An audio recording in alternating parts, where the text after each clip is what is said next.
नीलाञ्जनसमाभासं रविपुत्रं यमाग्रजं छायामार्तण्डसम्भूतं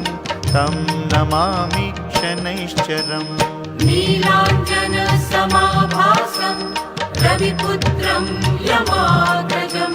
छायामार्तण्डसम्भूतं तं नमामि शनैश्वरम्